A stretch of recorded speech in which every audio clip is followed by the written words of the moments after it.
Shikarpur public school में कायम quarantine centre की हालत जार के मुतालिक वीडियो सोशल मीडिया पर वायरल। कोरोना मुतासिर अब्दुल गनी मरी ने वीडियो बनाकर सोशल मीडिया पर वायरल की। इस मौके पर कोरोना मुतासिर अब्दुल गनी मरी का कहना था कि 10 दिन हो गए हैं क्वारंटाइन हुए, बीमारी की कोई अलामत नहीं है, घर जाने दिया जाए। इंतजामिया और महकमा सेहत की जानिब से कोई भी नहीं आया। गैर मेयारी खाना और सफाई के नाकस इंतजामात के बायस बीमार होने का खदशा है। यहाँ पर सिर्फ एक बार जिला इंतजामिया देखने को आए हैं। क्वारंटाइन किए गए अफराद को कोरोना से नहीं लेकिन मलेरिया से जरूर मर जाएंगे। असां कोरोना जा पेशेंट ज़िले शिकारपुर जे अंदरि आर्मी पब्लिक स्कूल में आहियूं। असांखे 10 ॾींहं थी चुका आहिनि। असांखे ख़ैर ख़ैरियत सां कुझु बि कोन्हे को। अलाह असांखे शफ़ा कयो आहे। जॾहिं कुती असांखे उछलायो वियो आहे, वरी कंहिं मुंहुं बि न कयो आहे। हिकु ॾींहुं आया हुआ, पंहिंजो शकल लिखायूं, उहो असांखे बि 3 फुट परे खां, उनखां पोइ वरी कंहिं तकियो कोन्हे।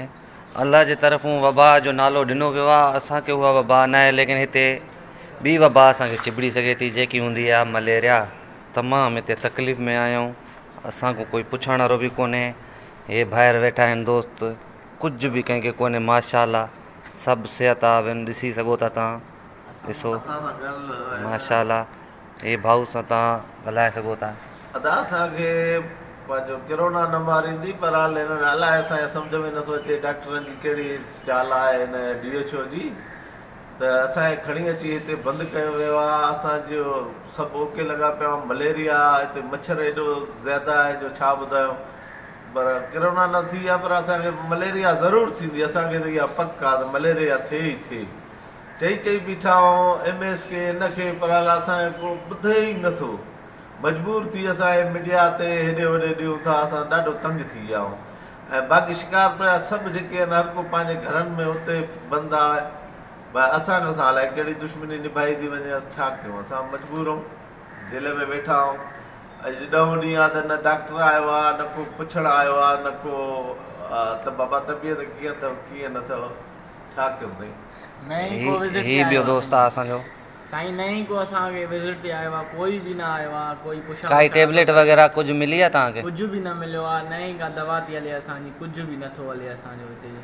असां हिते ॾाढा परेशान लॻा पिया आहियूं। नौजवान माण्हू, घुमण फिरण वारा माण्हू। तव्हांखे का सीने में तकलीफ़, साह जी तकलीफ़ कुझु आहे छा? न साईं, कुझु बि न आहे असांखे।